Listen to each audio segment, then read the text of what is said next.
A paz do Senhor, Brasil. Eu sou o pastor Gideão da Assembleia de Deus Marcas do Evangelho e estou com professores da nossa Escola Bíblica Dominical para comentarmos mais uma lição. Então eu vou pedir que esses professores se apresentem para que vocês os conheçam. A paz do Senhor, meus irmãos. Eu sou o evangelista Jasson. Para mim é um prazer estar aqui com os irmãos. A paz do Senhor, irmãos. Eu sou o diácono Joelson. Me encontro imensamente alegre e honrado por este convite. Estar aqui participando dessa aula. A paz do Senhor Jesus, irmãos, eu sou o presbítero Jocely e para mim é um privilégio estar aqui juntamente com os obreiros. Então, antes da gente começar, a nossa lição, eu gostaria de pedir a você que dê um like nesse vídeo, faça comentário, participe do chat. Você que ainda não é inscrito no canal da nossa igreja, se inscreva em nosso canal.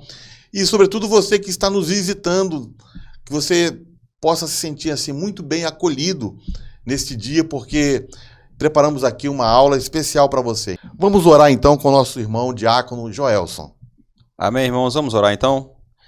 Deus Pai Todo-Poderoso, eu quero neste momento, Senhor, nesta aula, agradecer a Ti por essa oportunidade que foi nos concedida mais uma vez de estarmos aprendendo na melhor escola do mundo, Senhor. Eu te louvo pela vida de cada um destes professores, te louvo por este momento, pela vida de cada um destes alunos que estão acompanhando esta aula, que o Teu Espírito Santo vá de encontro a cada coração neste momento e possa ministrar na vida de cada um dos Teus servos, de todos aqueles, ó Pai, que estarão ao alcance desta aula.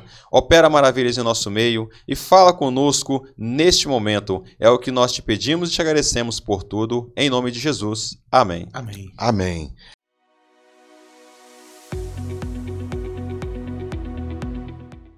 A paz do Senhor, igreja. Eu sou o presbítero Wellington da Stephanie. Eu sou a Stephanie do Wellington. Então vamos ler hoje o texto áureo e a verdade prática da nossa lição número 1. Texto áureo. Então as mulheres disseram a Noemi: Bendito seja o Senhor que não deixou hoje de te dar um remidor, e seja o seu nome afamado em Israel. Ruth 4:14. A nossa verdade prática, conhecidas ou anônimas, muitas mulheres foram fundamentais para o plano divino de redenção da humanidade. E a nossa leitura bíblica em classe se encontra em Ruth 4. Nos diz assim, a partir do verso 13. Assim tomou Boaz a Ruth, e ela lhe foi por mulher, e ele entrou a ela, e o Senhor lhe deu conceição, e ela teve um filho. Então as mulheres disseram a Noemi: Bendito seja o Senhor que não deixou hoje de te dar um remidor, seja o seu nome afamado em Israel. Ele te será recriador da alma e conservará a tua velhice, pois tua nora te ama e o teve, e ela te é melhor do que 7 filhos. E Noemi tomou o filho, e o pôs no seu regaço, e foi sua ama. E as vizinhas lhe deram um nome, dizendo: Noemi nasceu um filho. E chamaram o seu nome de Obed. Este, pai de Jessé, pai de Davi. Estas são, pois, as gerações de Perez.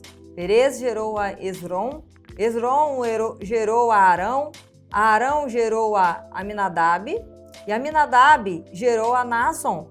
Naasson gerou a Salmão, Salmão gerou a Boaz, e Boaz gerou a Obed. E Obed gerou a Jessé, e Jessé gerou Davi. Ester 7, a partir do verso 1. Vindo, pois, o rei Amã para beber com a rainha Ester, disse também o rei a Ester no segundo dia, no banquete do vinho: Qual é a tua petição, rainha Ester? E se te dará. E qual é o teu requerimento? Até metade do reino se fará. Então respondeu a rainha Ester e disse: Se, ó rei, achei graça aos teus olhos, se bem me parecer ao rei, desce-me a minha vida como petição e o meu povo como meu requerimento, porque estamos vendidos, eu e o meu povo, para nos destruírem, matarem e lançarem a perder. Se ainda por servos e por servas nos vendessem, calar-me-ia, ainda que o opressor não recompensaria a perda do rei. Então falou o rei Assuero e disse à rainha Ester: Quem é esse? E onde está esse cujo coração extingou a fazer assim? E disse Ester: o homem, o opressor e o inimigo é este mal, Amã. Então Amã se perturbou perante o rei e a rainha. E o rei, no seu furor, se levantou daquele banquete, do vinho, para o jardim do palácio. E Amã se pôs em pé para rogar à rainha pela sua vida, porque viu que já o mal lhe era determinado pelo rei. Amém. Então, essa foi a nossa leitura bíblica em classe. Ficamos agora com essa aula maravilhosa. Tchau.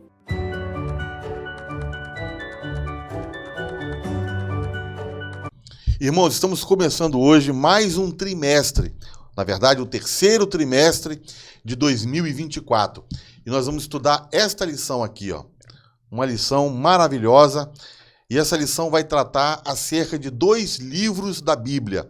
O livro de Ruth e o livro de Ester. E nós temos aqui na capa da revista o seguinte: o Deus que governa o mundo e cuida da família. Os ensinamentos divinos nos livros de Ruth e Ester para a nossa geração. Então esse trimestre vai ser um trimestre assim igualmente abençoado, onde nós vamos estar estudando lições, extraindo lições do livro de Ruth e do livro de Ester. E quem comentou essa revista foi o pastor Silas Queiroz. Amém, irmãos. Nós temos o nosso tema da primeira lição deste trimestre, que é 2 importantes mulheres na história de um povo. Conforme o pastor Gideão já falou, nós vamos estar estudando sobre a personagem Ruth e Ester. As personagens Ruth e Ester. Os objetivos desta lição de hoje é apresentar o perfil de Ruth, a mulher moabita, traçar o perfil de Ester, a judia, né, que morava ali no Império Persa e que ascendeu ao posto de rainha, e também refletir a respeito da mulher cristã como protagonista no reino de Deus. Então as mulheres, né, pastor Gideão, Jocely, presbítero Jocely, diácono Joelson, as mulheres fiquem atentas, porque vamos estar estudando temas também importantíssimos relacionados à mulher no contexto atual, não é mesmo? Isso aí. Irmãos, a palavra-chave nessa lição de hoje é a palavra mulheres. Então podemos até dizer que a nossa casa publicadora das Assembleias de Deus, né, de uma forma muito inteligente, está honrando as mulheres cristãs. Amém. Né, porque nós vamos estudar não somente nessa lição, mas também nas outras 12 lições do trimestre, nós vamos estudar lições importantíssimas com um olhar assim, né, com um olhar feminino, com um toque feminino. Então é também uma valorização das mulheres, né? O cristianismo sempre valorizou as mulheres, né? E a Igreja do Senhor igualmente. Então, nesse trimestre, nós vamos estar explorando bastante esses temas tão caros, né, para o corpo feminino da igreja.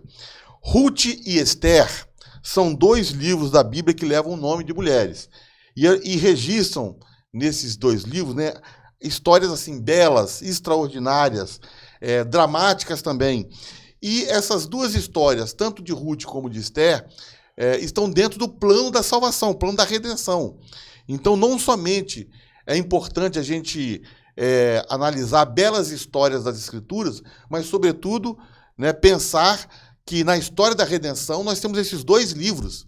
Né, e como esses 2 livros estão, né, harmonizados dentro do plano da redenção, do plano de salvação para a humanidade. O primeiro, né, livro, o livro de Ruth, se passa no período dos juízes. E o livro de Ester, né, acontece logo depois do fim do cativeiro babilônico. E isso a gente vai esmiuçar nas lições posteriores. Então vamos começar fazendo como se fosse assim, um aquecimento. Né? Perguntando aqui para os irmãos o seguinte. Vamos conversar aqui com o presbítero Jocely. Irmão Jocely, o que há de comum nas histórias de Ruth e Ester? Bom, irmãos, o que há em comum entre essas 2 grandes mulheres, né?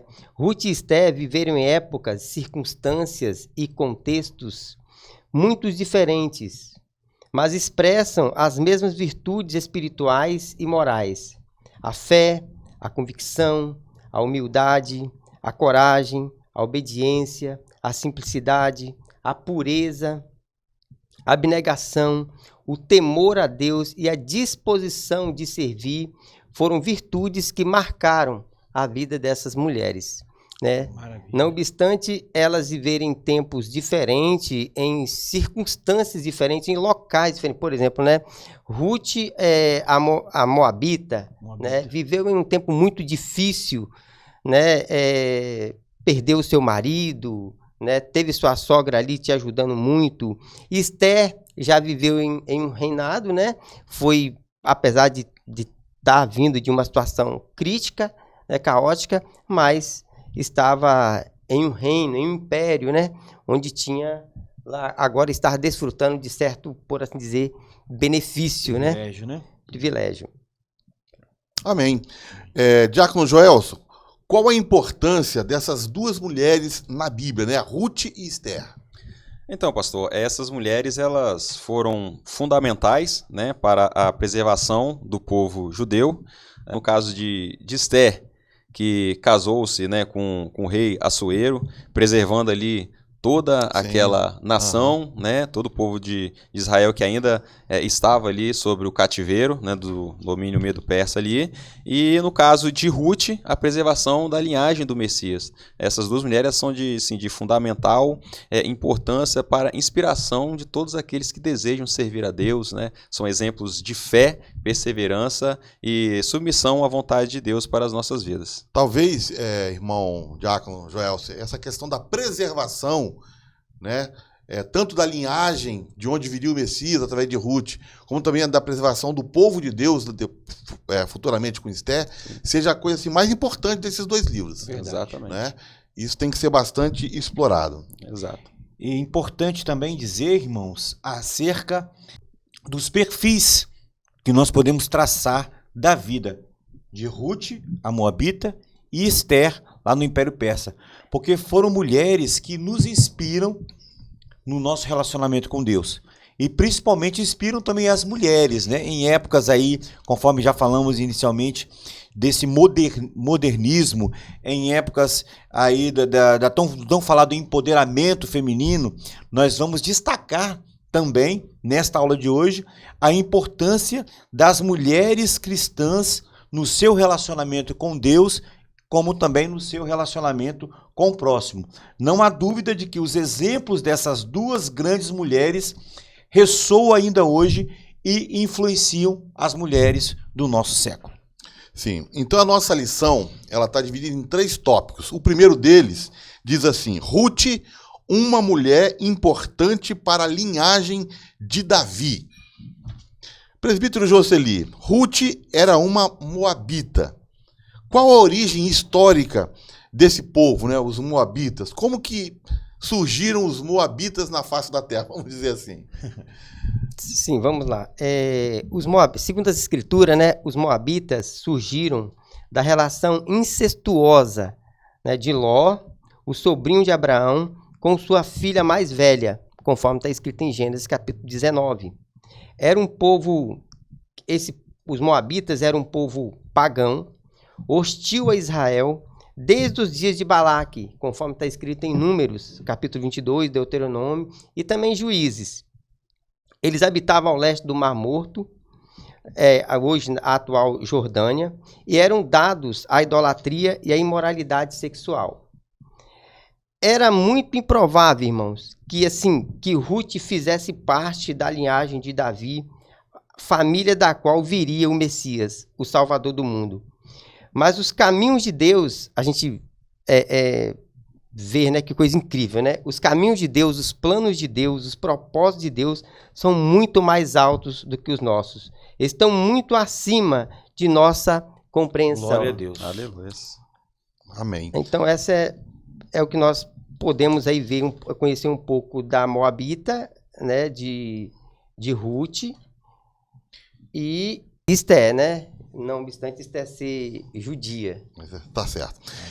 Agora, o presbítero Joseli falou aí que os moabitas surgiram de uma relação incestuosa, né? O que nos chama a atenção nessa origem desse povo, né, que não é uma boa origem, vamos dizer assim, né, é que foi justamente a filha mais velha de Ló, né, que teve a ideia, né, na verdade, assim, uma péssima ideia, né, E foi a primogênita ainda. foi a né? primogênita, foi a mais velha, a que deveria ter mais juízo, a que deveria ser mais sábia, Tem né? mais entendimento. Foi justamente aquela que orquestrou toda aquela situação, né? E é interessante também frisar que a partir do momento que surgiu esses dois povos, que são os moabitas e os amonitas, né? Os moabitas da filha mais velha de Ló e os amonitas da filha mais nova, né? Esses dois povos surgiram e eles passaram, né, a perseguir o povo de Deus, né? Então, conforme o presbítero falou ali, eles foram um povo hostil ao povo de Deus, Israel, né?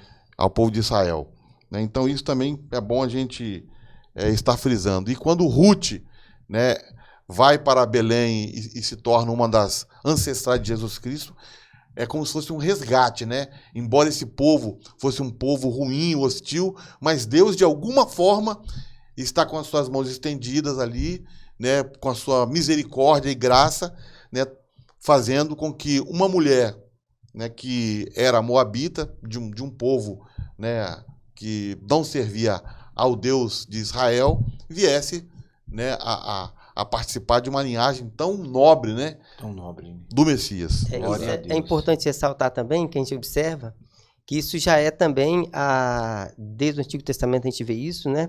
Através o caso de Ruth aí, o plano de Deus em salvar os gentios. Sim. Exato. Isso. Né, esse grande projeto aí, como foi o caso de Raabe também, né? Um exemplo de graça, né, presbítero? O exemplo da graça de Deus. Amém. Né? A gente vê que desde quando o ser humano se arrepende, se volta para o verdadeiro Deus, ele é grandemente abençoado, como foi o caso de Ruth, De né? Ruth. Ela passa a fazer parte da linhagem do Messias, que vamos ver mais para frente. Maravilha. Sim. Glória a Deus. Evangelista Jasson, como é que foi essa reviravolta aí na vida de Ruth? Né, que ela, sendo moabita, habitando em Moabe, né, ela agora vai habitar em Belém de Judá e fazer parte da família do Messias. Como foi essa reviravolta na vida dela? Amém. Pastor Gideão, presbítero Jocely, diácono Joelson, né?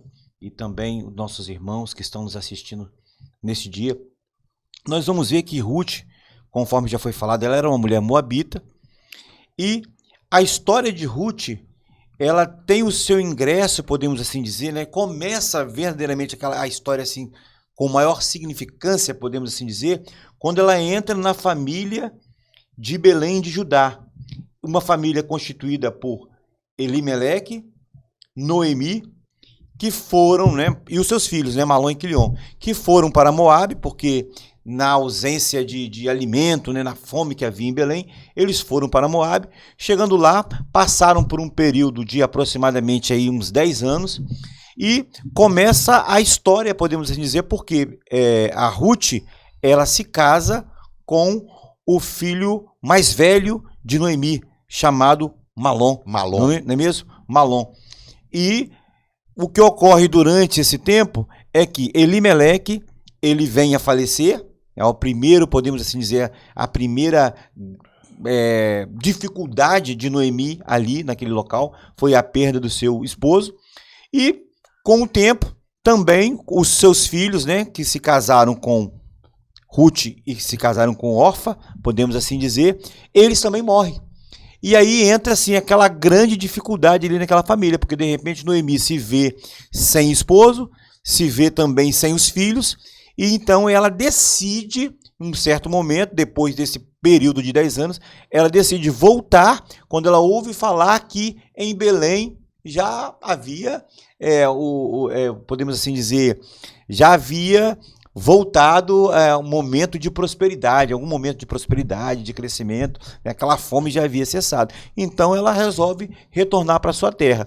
E é justamente ali que tem essa situação onde a órfã, resumindo aqui um pouco a história, a órfã, ela decide ficar na sua terra, e Ruth não, ela toma a firme decisão de ir com Noemi, e ela fala aquele versículo clássico da Bíblia, né, onde ela diz para Noemi: aonde quer que tu fores, eu irei, e aonde quer que pousares, eu vou pousar, aonde quer que morreres, eu vou morrer, porque a partir de agora, o teu povo é o meu povo e o teu Deus é o meu Deus. Aleluia. Então ali ela toma a decisão realmente de se converter, né, ao Deus vivo e seguir Glória a Noemi. Deus. Louvado seja Deus. Essa expressão, evangelista Jasson, que você citou aí, quando ela fala, né, quando ela tem assim aquele compromisso, que é quase como se fosse um juramento, né, e Isso. alguém até utiliza esse versículo de Ruth para casamento, né? Onde tu fores, eu irei. Onde tu pousares, ali pousarei. Alguém até no casamento costuma utilizar esse versículo, né? Mas Isso. aqui é uma declaração, né, de uma nora para sua sogra. A importância, eu queria justamente ver com você, perguntar a você assim, a importância dessa expressão, o teu Deus será o meu Deus. O teu Deus O que será o meu significa Deus. isso? O que Ruth está, digamos assim, né, querendo dizer com que, para Noemi, dizendo, olha, o seu Deus, o Deus, aquele Deus que eu conheci, né, que certamente ela conheceu o Deus de Israel, agora é o meu Deus. Então, ela praticamente ali, ela demonstra que ela está se convertendo A Deus. a Deus. Glória. Ela está se Ao Deus de convertendo Israel. ao Deus de Israel. Eu creio que mesmo Noemi, né, a Bíblia fala que ela passou ali por todas aquelas dificuldades, mas havia muitas virtudes em Noemi. E ela, acompanhando aquilo ali, vendo a vida de Noemi, ela também, as orações de Noemi, a sua intimidade com Deus, ela acaba tomando essa resolução na sua vida. Não, é muito diferente a vida de Noemi em relação às outras pessoas aqui de Moabe, em relação às outras mulheres. E é muito diferente o Deus de Noemi em relação aos outros deuses também. Então eu quero esse Deus, eu quero servir esse Deus. Amém. Eu vejo dessa forma. Diácono Joelson, Ruth, né, ela deixou o seu povo, deixou suas tradições, ela se converteu a Deus, né, ao Deus vivo e verdadeiro de Israel. Ela seguiu a sua sogra, ela jurou fidelidade à sua sogra e chegando em Belém, ela encontrou duas coisas importantíssimas para ela, Ruth, enquanto mulher, né? Quais são essas duas coisas? Ela encontrou um casamento, né, e a maternidade. Então, com quem ela se casou ali e qual a importância dessa união, né, que ela constituiu em Belém de Judá? Então, pastor Gideão, nós vemos aqui, né, que Ruth, né, igual já foi dito pelos evangelistas Jasson, Ruth ela foi muito apegada à sua sogra, sempre disposta a obedecê-la em tudo, em servi-la. Então Deus viu isso no coração dela e honrou ela, né, com um matrimônio, né, com maternidade. O próprio Boaz, quando encontrou Ruth ali no campo, pegando as espigas, né, que caiu nos segadores, ele disse em Ruth 2, capítulo 2, verso 12, fala o seguinte, Boaz falando para Ruth, o Senhor retribua o teu feito e te seja concedido pleno galardão da parte do Senhor, Deus de Israel, sobre cujas asas te vieste abrigar. Então, nessa conversão, né, o próprio Boaz, ele já tinha conhecimento dessa decisão de Ruth, né, em deixar o seu povo, em deixar os seus costumes, os seus deuses pagãos e vir com a sua sogra para uma nação estranha, né? Após ela alcançar graça aos olhos de Boaz, né, que se encantou com o seu caráter, né, esse caráter foi conhecido por todo o povo, né, porque todos ficaram sabendo aí dessa decisão dela e desse bom coração dela em vir cuidar da sua sogra, né, em estar com a sua sogra. Então isso também não foi diferente com Boaz, ele já sabia, quando ele tomou conhecimento, né, de que aquela mulher no campo era Ruth, ele então a abençoou, né, como a gente vê aqui no capítulo 12 que eu acabei de ler. Boaz ele se tornou o remidor de Ruth, né? E a gente pode observar aí também um caráter santo em Boaz também, né? Porque ele, quando Ruth descobriu o pé dele, que deitou aos pés dele, né? E declarou a ele que ele seria o remidor dela, ele sabia que tinha um remidor mais chegado, né? Ele cita aqui que tem um mais chegado, não é citado o nome, mas ele vai até esse remidor, diz a ela que se ele não o fizesse, né? Não remisse a Ruth, esse outro remidor mais chegado, ele poderia estar fazendo, né? Cumprindo com seu papel, com sua prerrogativa. E foi o que ele fez, né? Ele chegou lá, declarou esse remidor que havia Noemi, né? As terras de Noemi e a viúva também. Mas quando ele declarou que tinha as terras de Noemi, né, de Elimeleque, que havia deixado, que era parente de Boaz, e também provável desse remidor desse primeiro remidor mais chegado, ele demonstrou até interesse em adquirir essas terras. Porém, quando ele falou que tinha ali a viúva Ruth também, ele preferiu passar essa prerrogativa. Levar o pacote completo. Aí tinha que levar, né? Tanto que o Boaz falou, mas tem também, né, uma viúva, né, a Ruth, filha, né? Então, ele falou, não, vou deixar para você, então você pode cumprir. Então, Boaz, retornando feliz e alegre, porque ele já havia se agradado de Ruth, do caráter de Ruth, da formosura de Ruth, que Ruth também era uma moabita muito bonita, né? Então, ele retorna, né, e cumpre com seu papel, remindo a Ruth, casando-se com Ruth, né? Então Boaz ele aí casa-se com Ruth, passa a ser o remidor de Ruth, né? E assim ele começa aí a dar início então ao cumprimento, né, do propósito de Deus para a linhagem do Messias, porque desse casamento entre Ruth e Boaz nasceu Obed, né? Que então ele passou aí a ser pai de Jessé, né, e Jessé é pai de Davi. Então Ruth, ela, a partir desse momento, ela entrou na linhagem do Messias, né, escreveu o seu nome na história, na palavra de Deus. Então assim, isso foi o que ocorreu com esse retorno, essa vinda de Ruth, deixando a nação estranha, confessando que Deus de Israel era o seu Deus. O Senhor viu então essa disposição dela, essa fidelidade dela, e honrou ela, né, com um casamento, um bom casamento. Boaz era uma pessoa muito poderosa, de posses, um homem santo, de caráter também, né, que se agradou de Ruth, da sua atitude em seguir a sua sogra, e desse casamento veio então a Obed, que seria aí, né, o avô de Davi. De Davi, né? Muito bom.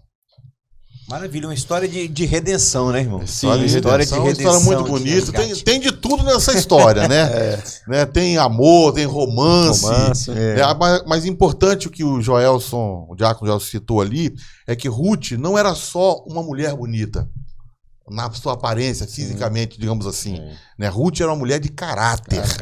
Né? Fazer o que ela isso fez. chamou a atenção de Boaz, né? Uma mulher então, de trabalho. Ela trabalhadeira, entendeu? Uma mulher que cuidava, né, da sua sogra, cuidava de uma pessoa idosa. Sim. Então isso chamou muita atenção de Boaz. Ruth não era só um rosto bonito, né? Ela era uma mulher com muitas virtudes.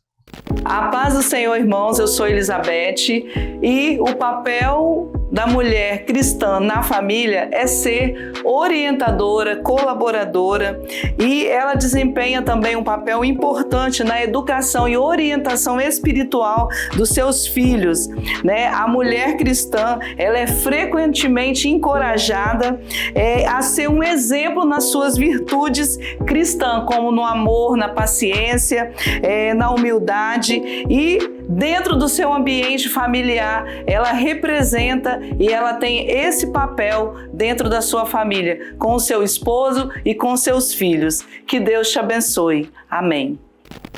Irmãos, o segundo tópico da nossa lição diz assim: Esther, a mulher que agiu para a sobrevivência dos judeus. Presbítero Jocely. Agora a gente sai de Belém de Judá e vamos para Suzã. A gente dá um salto também aí de 5 séculos, né? 5 séculos depois, né? E nós vamos encontrar em Suzã uma judia, né, por nome Esther. Então fale um pouco sobre Esther. Quem era essa mulher, Esther? Vamos lá, né? Esther era uma mulher notável. Ela foi usada por Deus de forma extraordinária para preservação do povo de Israel. Era filha de Abiaiu, né? Tio de Mardoqueu. Seu nome hebraico era Radassa, que significa murta. A murta é uma planta do Oriente Médio, né? Era uma planta aromática. Seu nome persa, Esther, significa estrela. Esther fazia parte da geração de judeus nascidos no cativeiro babilônico. No entanto, após o decreto de Ciro, colocando fim ao cativeiro, a maioria dos judeus permaneceu na Babilônia sob o domínio persa. Né? Aquela história, né, que a gente sabe, né? Escrito em Esdras, Neemias, muitos voltaram, mas muitos também estavam lá e ficaram acomodados, continuou né, lá, na Babilônia. né? Então a Esther foi uma dessas que ficou, né? E assim a história continua aí relatando aí como que foi o governo persa. nessa Muito bem. ocasião. É interessante o significado do nome Esther, né? Estrela. Uhum. Estrela. Era uma mulher que brilhava, Brilhava, mesmo, né? Verdade. Jasson, evangelista Jasson, como Esther, né, passou de uma órfã, né, uma pessoa que tinha um tutor, um cuidador, que era o seu, né, primo Mardoqueu, como ela passou de uma órfã para a rainha do império mais poderoso da terra? Então, aí, conforme disse o nosso irmão, né, Esther, ela estava ali naquele Império Persa, descendente lá dos judeus que haviam ficado na Babilônia. Nós vamos perceber que o rei Assuero, que era o regente, podemos assim dizer, de toda a terra naquele período, naquela região ali, ele convocou um banquete para oferecer, né, a toda a sua, podemos assim dizer, o seu império, o seu reinado, né, os príncipes, todos os homens grandes da época, e também convocou a sua esposa, Vasti, não é isso? Vasti. E o texto bíblico diz que ela simplesmente se negou. Naquele momento ela se negou em comparecer perante o rei, perante os seus convidados. Certamente ali havia a intenção de mostrar para aqueles homens a beleza da sua esposa, mas o texto sagrado diz que ela se recusou. E ao se recusar, ele se viu diante de uma situação assim, a sua autoridade sendo minada, né? Exato. Como homem, podemos assim dizer, como esposo e como regente da terra. Então ele pediu conselhos aos seus sábios, os entendidos ali, as pessoas mais próximas a eles, e eles falaram assim: olha, a situação vai ficar difícil se você não tomar uma decisão, porque daqui a pouco as mulheres do reinado não vão mais Vão se rebelar todas. Vão se rebelar todas. Então o que ocorre? Destitui ela destitui essa mulher do cargo. Então o posto de rainha ficou vago. E aí entra a situação de Esther, porque as mulheres do império ali, né, as mulheres formosas, as mulheres mais bonitas, foram convidadas, podemos assim dizer, a comparecer perante o rei, perante o império. E aí surge então a questão de Esther, que se apresenta perante o rei, e Esther era uma mulher educada, Esther era uma mulher bonita, Esther era uma mulher que tinha muitos princípios, muitos valores, e aquilo ali foi chamando a atenção das pessoas ao redor, foi chamando a atenção de quem cuidava, de quem tinha o dever de cuidar dela para que pudesse se apresentar bem diante do rei. E eu creio que a partir desse momento, então, ela começa a se destacar no império, e automaticamente, com o tempo ali, ela se tornou a rainha. Como se ela império vencesse o concurso de beleza. Vencesse o concurso de beleza. Como se ela vencesse o concurso de beleza, se tornou rainha. E houve um tempo, evangelização, que Esther teve que demonstrar assim, muita coragem, né? Tipo assim, mais uma vez, igual a Ruth, não era só um rosto bonito, né? E bela fisicamente, nada disso. Ela teve que mostrar, né, muita coragem, né, quando o povo de Deus passou a ser, né, ameaçado e correu o risco, né, de serem exterminados em todo o império. Segundo o conselho lá do Mal-Amã. Do Mal-Amã, né? Então... A gente observa, obreiros, né, pastor Gideão, os irmãos, que em ambos os casos a gente vê assim, a mão de Deus operando de forma assim, poderosa. É nítido, né? Ruth é nítido, né? Ruth e Esther. Esther tinha várias concorrências. Né? A possibilidade dela assumir, ela ganhar o lugar de rainha, foi realmente a mão de Deus. Sim, né? a mão de Deus. Em ambos os casos, a gente vê assim, a providência divina. Né? Então é algo extraordinário, assim, só Deus mesmo, né? E lá na frente conduzir, ela ser usada, né? E o tio dela fala, ó, quem sabe você não foi levantada para este tempo, né? Para esta ocasião. E foi realmente o que Deus conduziu, né? A gente até poderia Glória dizer a Deus. assim, quem sabe não, ela foi levantada. Quem sabe que tem essa... Sim, né? Ele estava vivendo aquilo, Glória né? a Deus. Hoje a gente tem O balanço disso tudo. Agora eu faço uma pergunta para vocês aqui. O nome de Deus não aparece no livro de Esther. E aí? Alguém pode questionar assim, olha, vocês, né, prezam tanto pelo nome de Deus, né? Mas vocês têm um livro na Bíblia, né, que o nome de Deus, de uma maneira assim expressa, não aparece. Né? Como fica essa situação aí do nome de Deus não aparecer no livro de Esther? Eu vejo assim, além do que a gente falou que já é nítido quando nós lemos a palavra do Senhor, o resultado final dessa história é que vai refletir que é o desígnio de Deus. Né? Primeiro, lá em Ruth, a preservação da linhagem do Messias, né? E no caso de Esther, a preservação do povo de Israel como uma nação santa, né, para o cumprimento da promessa que Deus tinha feito a Abraão, né, que preservaria a sua nação, o seu povo, libertaria do cativeiro. Então, são promessas que se cumpriram mediante a esses dois livros, né, que nós temos na Bíblia, que é Ruth e Esther. Mas nós vemos que tem a mão de Deus ali guiando todos os atos, né?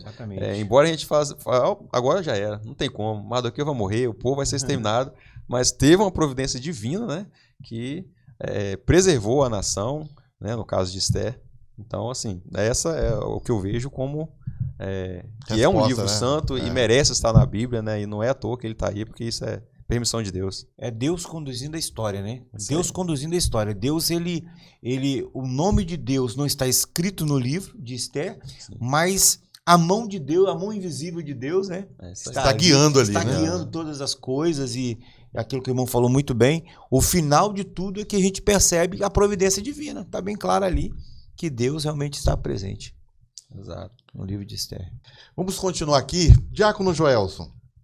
O que Esther possuía, né, que chamou a atenção de Assuero, né, que, digamos assim, conquistou o coração do principal imperador do mundo na época, né, o Império Persa, ou Império Medo-Persa, era o império que dominava praticamente o mundo inteiro. Né? Então, e ali, ao lado de Assuero, temos agora uma judia, Esther. Então, pastor, Esther, ela conquistou o coração do rei Assuero pela sua beleza e pelo seu caráter. Esther, ela foi criada pelo seu tio Mardoqueu, né? E assim, ela teve uma boa educação.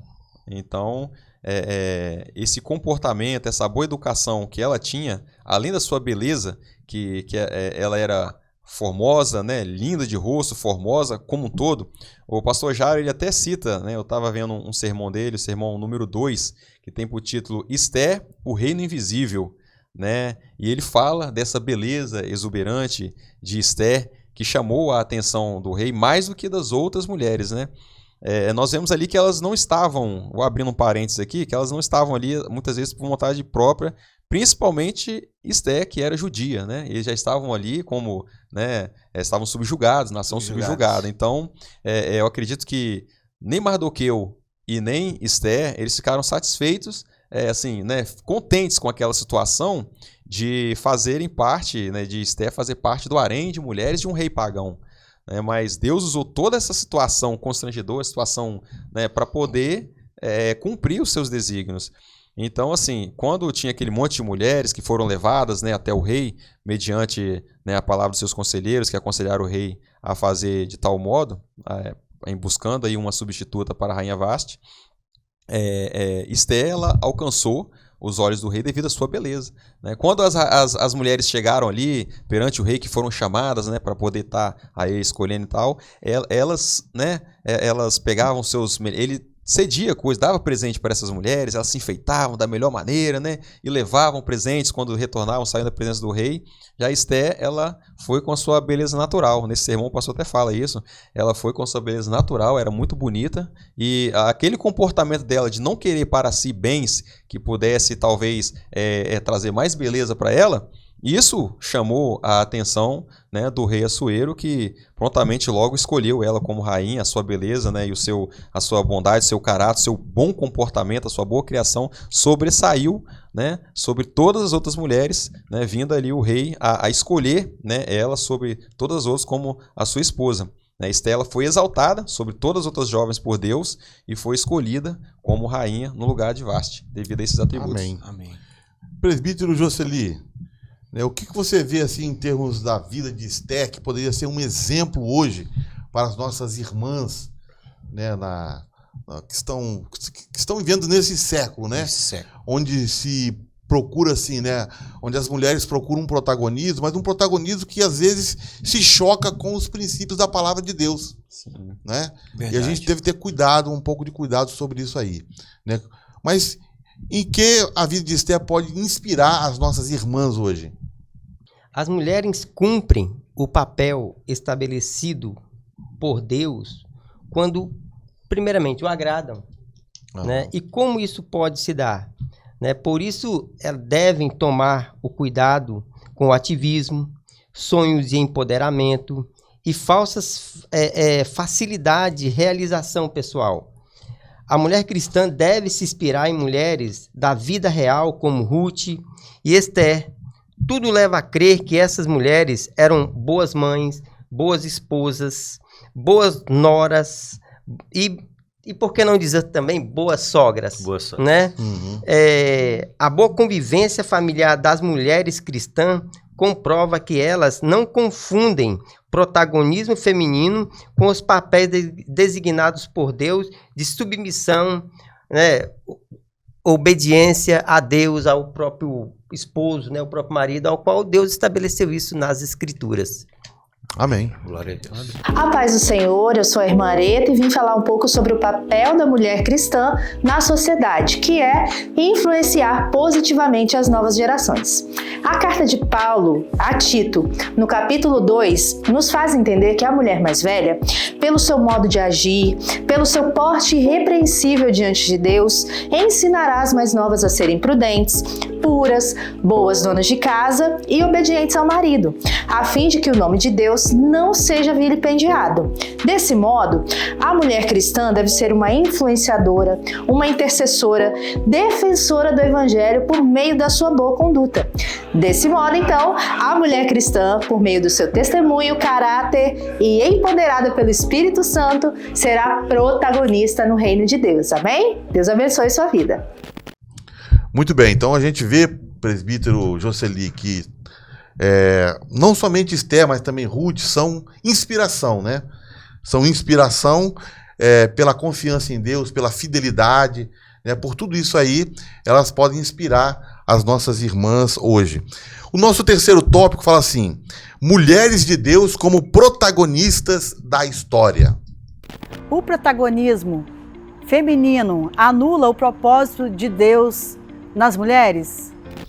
Amém. Excelente pergunta da nossa irmã. E respondendo a essa pergunta, de modo nenhum. Nós podemos perceber que a liderança masculina, ela foi instituída por Deus. A liderança masculina, ela foi instituída por Deus e, conforme diz Gênesis 1, versículo 26, né? Façamos o homem conforme a nossa imagem e semelhança. O homem, ele foi dotado dessa capacidade de liderar, dessa capacidade de ter essa autoridade, principalmente ali na condução do lar, embora não seja uma autoridade que venha vinculada a alguma espécie de machismo, nada disso. Tanto é que lá em Efésios capítulo 5, diz: vós maridos, amai vossas mulheres, como Cristo amou a sua igreja, né? E assim mesmo se entregou por ela. Então, o protagonismo feminismo, ele não implica em confundir ou inverter os papéis entre homem e mulher. O papel da liderança no lar é do homem e a mulher, ela é o quê? Uma adjutora, uma auxiliadora. É aquela que vem para poder cooperar, é aquela que vem para poder ajudar, fortalecer, aconselhar, não é mesmo? Muitas vezes o marido em alguma decisão, assim como Abigail, que tinha aquela palavra de aconselhamento, e tantas outras mulheres na Bíblia que se destacaram cumprindo o seu papel e não invertendo os seus papéis, não é mesmo? Então nós vamos ver que em relação a Ruth e a Esther, não foi o orgulho, não foi a altivez, não foi a soberba, não foi a arrogância ou a rebeldia que as tornaram importantes, mas sim a humildade, a submissão, a obediência. Foram essas virtudes que foram destacadas em suas vidas e que fizeram elas, assim, ascender, né? Não é mesmo? Prosperar nos seus caminhos. E, por fim, não temos exemplos bíblicos de protagonismo feminino de mulheres usadas por Deus que inverteram os papéis estabelecidos pelo Criador. É claro que existe na Bíblia mulheres que se destacaram, mulheres que foram, né, como Débora e tantas outras mulheres que foram usadas por Deus, e Deus realmente quer usar as mulheres e vai usar as mulheres. Sim. Agora, elas têm o seu perfil, elas têm a sua característica no relacionamento, principalmente no relacionamento familiar, né? Não, a liderança do lar não pertence às mulheres, pertence aos homens. Amém? Amém. A paz do Senhor, irmãos. Para ser protagonista da sua história, a mulher precisa exercer funções masculinas? Obrigado, irmã, pela pergunta. Muito importante e interessante essa pergunta. E a resposta é não. A resposta é não. E a gente tem exemplos na palavra de Deus, né, para responder que não. Então a mulher, ela não deve, né, e não necessita assumir papéis, características e comportamento masculinos. Então a mulher possui características únicas, criadas por Deus. Então a mulher não deve buscar esse protagonismo, esse empoderamento e abandonar essas características tão valiosas, né, que Deus estabeleceu e que Deus as criou. E quais são essas características que distinguem a mulher? A gente pode dizer, né, a beleza, a simpatia, a sensibilidade, a criatividade, a empatia, a resiliência, né? Então é um erro e um pecado a mulher querer assumir identidade masculina ou papéis masculinos, né, em busca de um protagonismo. Então o Criador fez homem e mulher para viver um viver cooperativo e não conflitante. Então a mulher sábia entende que o homem e mulher são diferentes para que possam se completar, né? Então o homem é diferente da mulher e não há nenhum demérito para a mulher ser diferente do homem. Pelo contrário, eles são diferentes e por isso se complementam. Então a mulher cristã, a mulher sábia, ela vai saber distinguir isso, que ela é diferente do homem, né, e os dois se completam. Porém, cada um deve exercer o seu próprio papel no plano divino para a glória de Deus. Amém. E essa expressão, para a glória de Deus, ela nos ajuda muito a entender algumas coisas, né? Por exemplo, se uma mulher está exercendo um determinado papel, né, e Deus não está sendo glorificado através daquilo ali, então significa que tem alguma coisa que não está, né, correta, né, ou que não está de acordo com a vontade de Deus. Porque tudo tem que ser para a glória de Deus. Não só na sociedade, na família, mas sim na igreja, as mulheres também têm um papel fundamental. Essa engrenagem do reino de Deus hoje, se você parar para perceber, ela é movida em sua grande maioria pelas mulheres. Mesmo que hoje nossas lideranças sejam homens, as mulheres estão ali, adjuntoras, idôneas, mulheres que têm contribuído para auxiliar grandes homens de Deus em seus ministérios. Mulheres piedosas, mulheres cheias do Espírito Santo, como aconteceu na Rua Azusa, o avivamento aí que deu origem à nossa própria denominação, ele nasce no ventre de mulheres. Apesar do nome de William Seymour ser o nome mais proeminente, ele mesmo diz que o ventre fértil foi a fé das mulheres. E ele dizia que as mulheres buscaram isso tão grandemente que inclusive receberam um revestimento antes dele. Ele dizia que do seu conselho, ele tinha 4 homens e 7 mulheres no seu conselho de anciãos, ou seja, as mulheres sempre buscaram a Deus quando ela se permite ser uma mulher piedosa, deixar-se ser direcionada por suas lideranças e pela voz do Espírito Santo. As mulheres são uma bênção no reino de Deus. Elas ajudam, elas trabalham, elas trazem ternura, elas trazem leveza. As mulheres mais velhas, né, como Paulo ensinou, elas ajudam as mais novas a aprenderem a serem dona de casa, as esposas, ou seja, as mulheres, elas fazem toda a diferença no âmbito da igreja. E Jesus deu um valor às mulheres que ninguém mais, nenhuma teologia, ideologia, filosofia deu, ou nenhum governo, um lugar tão importante como Jesus deu às mulheres no seu próprio ministério. Jesus ressuscitou, apareceu a uma mulher. Então que nós possamos, na nossa humildade, continuar servindo ao Senhor Jesus, ao lado de homens de Deus também, e juntos fazemos o reino crescer cada vez mais.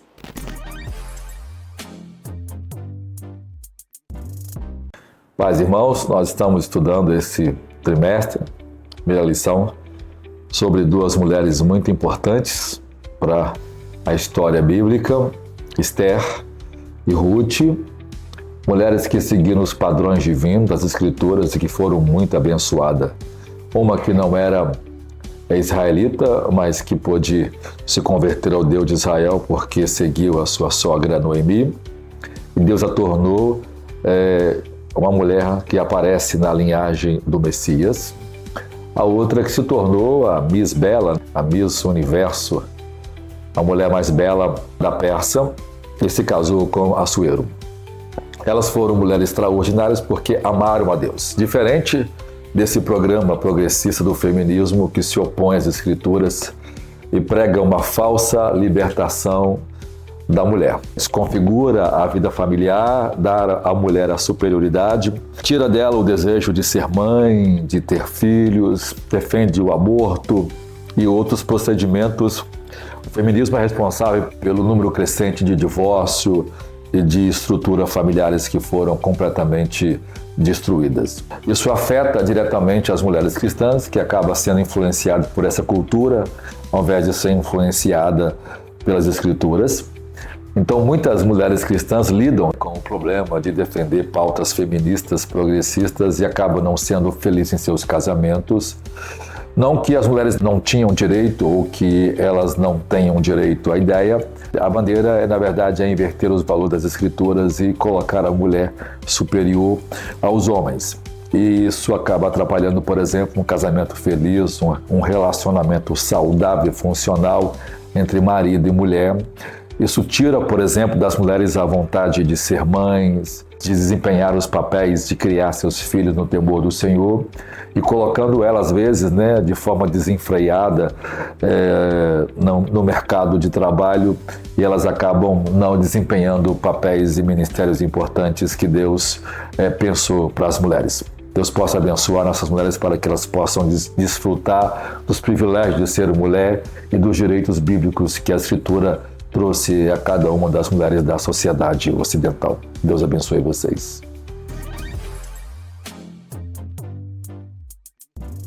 Amém, irmãos. Chegamos ao nosso momento da conclusão dessa lição maravilhosa, né, que muito aprendemos aqui.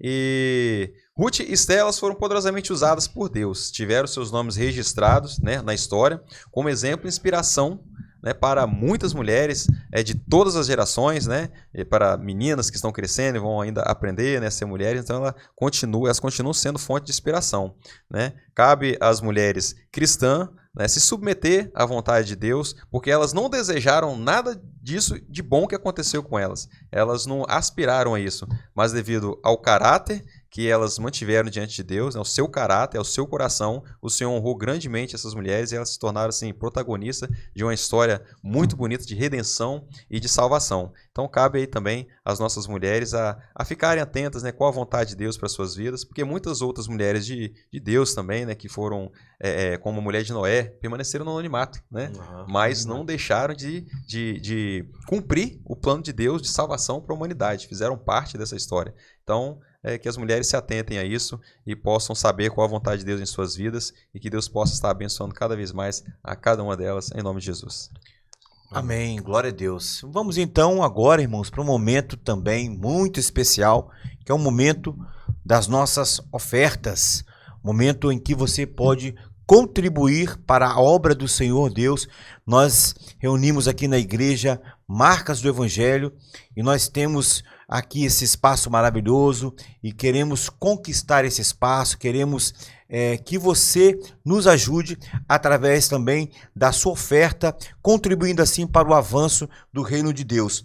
Nós temos a campanha dos 1000 valentes, não é mesmo, pastores? A campanha dos 1000 valentes, onde você pode contribuir para nós adquirirmos esse terreno maravilhoso que os irmãos estão vendo aí na nossa tela.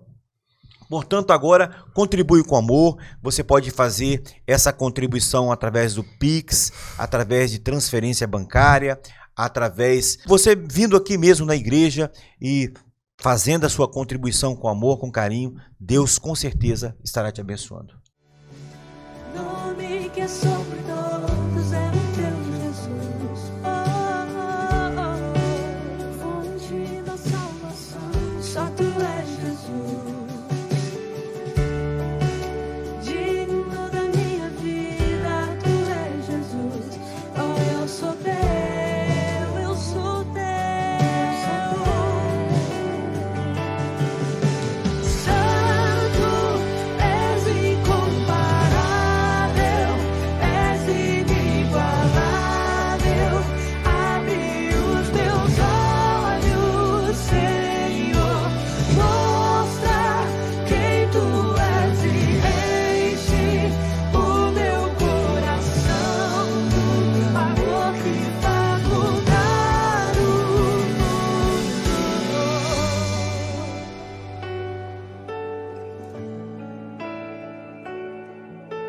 vida está firmada em Ti, Senhor, na Tua bondade, na Tua misericórdia.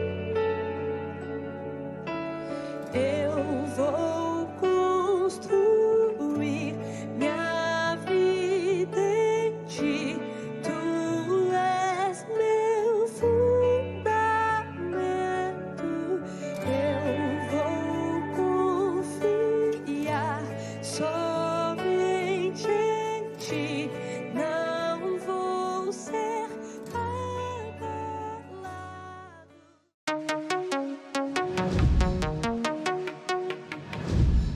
Então, irmãos, vamos agora ao momento de perguntas e respostas. E vamos verificar se os irmãos absorveram bem o conteúdo da aula. A primeira pergunta é assim: quem eram os moabitas, o povo de Ruth? Vamos às opções. Opção A: eram os descendentes de Esaú, filho de Isaque. Opção B: eram um povo piedoso, amigo de Israel, que descendiam de Ló. Letra C: eram um povo idólatra, que descendiam dos cananeus. E opção D: eram um povo pagão, hostil a Israel, que descendiam de Ló, sobrinho de Abraão.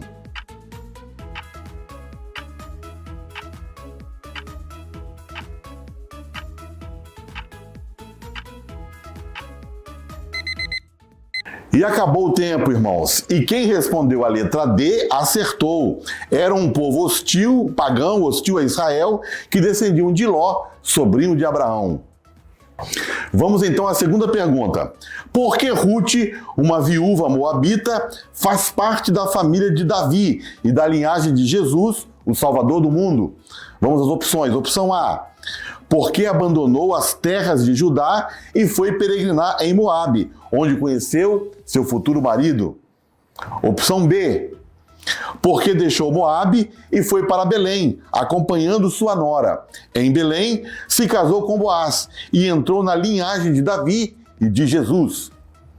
Opção C: porque conheceu em Belém um parente de Ló, chamado Boaz. Casou-se com ele, vindo a fazer parte da família de Davi e de Jesus. E opção D: porque abandonou sua nora, Noemi, nas terras de Moabe e foi para Belém se casar com o príncipe Boaz.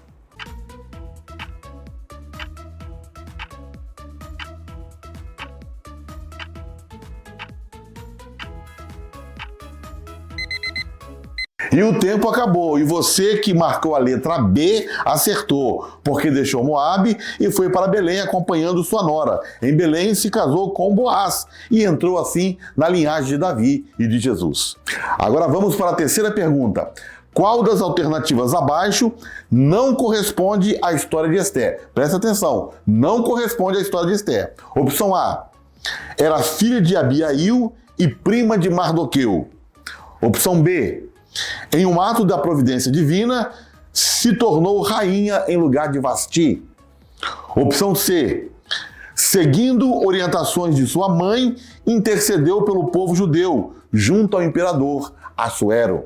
E opção D: agindo com sabedoria e coragem, obteve de Assuero um decreto que livrou da morte o povo judeu de todo o império.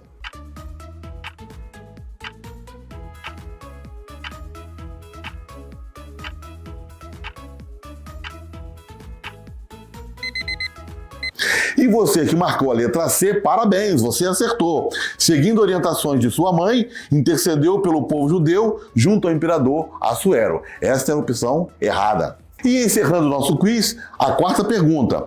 Para ser protagonista da história, a mulher precisa desempenhar papel masculino? Opção A: sim. O protagonismo feminino requer que as mulheres desempenhem papéis tradicionalmente masculinos para alcançar o sucesso. Opção B: sim. As mulheres precisam abandonar papéis femininos que estão associados à fragilidade. Opção C: não, pois a mulher pode desempenhar quaisquer papéis na sociedade. E opção D: não. Os exemplos de Ruth e Esther demonstram que a mulher não necessita desempenhar papéis masculinos.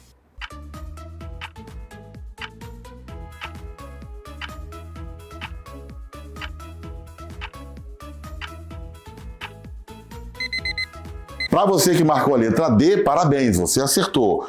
A resposta é não. Os exemplos de Ruth e Esther demonstram que a mulher não necessita realizar papéis masculinos. E esse foi o nosso quiz. Espero que vocês tenham acertado todas as questões e absorvido mais ainda os principais conceitos da nossa aula. Vamos voltar agora à nossa aula.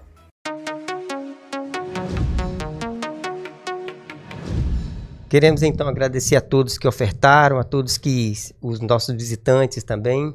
Neste momento estaremos orando para o encerramento. Santo Deus, Criador dos céus e da terra, Pai, queremos te agradecer por este momento, Senhor, onde estamos aprendendo da sua palavra. Ó Deus, que o Senhor possa falar em cada coração, Glória que cada visitante, ó Deus, seja edificado, Senhor, poderosamente pelo poder da tua palavra.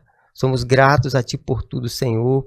Somos, ó Deus, muito gratos a Ti pela Tua bondade, pela Sua eterna misericórdia e graça. Ó Deus, em Ti nós vivemos, nos movemos, existimos, Senhor. Muito obrigado por tudo, meu Deus, por esse privilégio, em nome de Jesus. Amém. Amém. Amém. Amém, Amém. irmão. Deus abençoe. Até a próxima. Amém.